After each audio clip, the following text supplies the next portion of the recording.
वर्ष पर्यंत क्षमा का भाव, वर्ष पर्यंत क्षमा का भाव रखने के बाद दशलक्षण पर्व के पश्चात एक दिन इस क्षमा के पर्व को मनाना क्षमावाणी पर्व होता है। ठीक है, अब इससे तात्पर्य ये है कि हमें परस्पर में मैत्री, परस्पर में सौहार्द, करुणा, दया, वात्सल्य इत्यादि सभी परिणाम सिर्फ दशलक्षणों के समापन के पश्चात एक दिन नहीं, अपितु जीवन काल के प्रत्येक पल में ऐसे भाव, ऐसी भावना को भाना चाहिए। कहते हैं कि क्षमा वीरस्य भूषणम, इसके दो मतलब बनाए जा सकते हैं। एक तो क्षमा वीरों का भूषण है और हम तो भाई वीर है नहीं, तो हमारे लिए तो क्रोध कारस्य भूषणम है। परंतु दूसरा मतलब ऐसे बनाया जा सकता है कि जो क्षमा रूपी भूषण को धारण करते हैं ऐसे सभी जीव वीर और अतिवीर हैं। तो आज ऐसे सभी लोग भिन्न भिन्न आभूषणों से अपने शरीर को सजाते हैं, ठीक उसी प्रकार अपनी आत्मा को सजाने के आभूषण जैसे क्षमा, करुणा, दया, वात्सल्य, मैत्री इत्यादि को अंगीकार कर अपनी आत्मा को, अपनी अंतरात्मा को सुशोभित करना चाहिए। तो जिस प्रकार आभूषणों से रहित शरीर अत्यंत फीका, अत्यंत सूना दिखाई देता है, उसी प्रकार क्षमा के अभाव में यह आत्मा आत्मरस से वंचित रह जाती है। तो क्षमावाणी पर्व का मूल स्वरूप सिर्फ यह नहीं कि जिससे हमें राग है उससे तो हमें क्षमावा, और जिससे हमें लड़ाई है, जिससे बोलचाल दुर्बंध है, उससे हम क्षमा कैसे मांग सकते हैं। ऐसा सोचना भी क्रोध कषाय का अति तीव्र बंध कराता है। तो क्षमावाणी का मूल स्वरूप क्या है?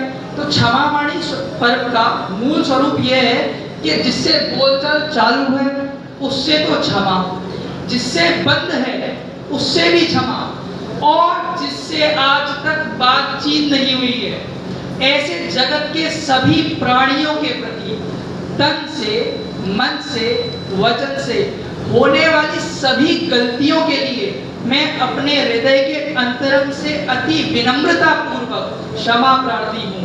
और यदि संसार में कोई भी ऐसी भावना मेरे प्रति भाता है और यदि नहीं भी भाता है तो भी ऐसे समस्त जीवों के प्रति मेरी करुणा और दया भावना, ऐसी मंगल भावना के साथ अपने वक्तव्य को समाप्त कर बस यही कहना चाहता हूँ कि ओम नमः सबसे क्षमा, सबको क्षमा, उत्तम क्षमा। धन्यवाद।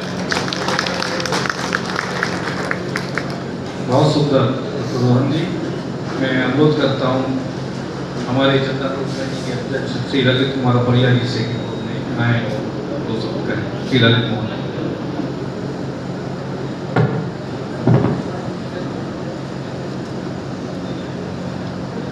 सम्मानित मंच सभागार में उपस्थित सभी लोगों, जाने अनजाने में के लिए मैं क्षमा।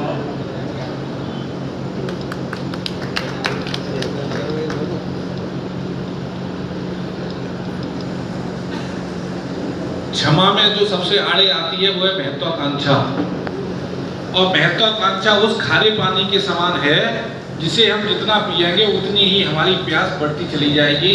यदि महत्वाकांक्षा यदि अपने जीवन में हमने कम कर ली या समाप्त कर ली तो क्षमा भाव अपने आप स्वयं आ जाएगा। मैं अनुरोध कर रहा हूँ हमारी अपराजिता शाखा की अध्यक्षा श्रीमती नीता जैन से 1008 श्री चंद्रापुर भगवान की जय। 1008 श्री शांतिनाथ भगवान की जय।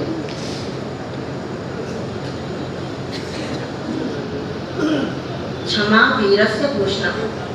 वास्तव में क्षमा धर्म का प्रतीक है, वीरों का आभूषण है, धर्म का आभूषण है। सभी लोग आपस में क्षमा करते हैं। वास्तव में क्षमा क्या है? यदि हम अपने राग द्वेष खत्म कर दें, अपनी कलुषित भावना को साफ कर लें तो क्षमा अपने आप ही प्रकट हो जाएगी। तब कहीं जाकर हम क्षमा मान सकते हैं, किसी को क्षमा कर सकते हैं। हमें अपने क्रोध, ईर्ष्या को त्यागना होगा। क्षमा बड़प्पन का स्वभाव है। मैं थोड़ा कम ही बोलती हूँ, जहाँ दया तहाँ धर्म, जहाँ रोग तहाँ पाप, जहाँ क्रोध तहाँ पाप, जहाँ क्षमा वहाँ आप, जहाँ क्षमा वहाँ आप। मुझे ज़्यादा ज्ञान नहीं है, लेकिन पर्युषण पद में मैंने प्रतिष्ठाचार्य श्री राजेश्वर शास्त्री जी से जो कुछ सुना, बस वही मैं अपना भाव प्रकट कर रही थी। धन्यवाद। जय जय।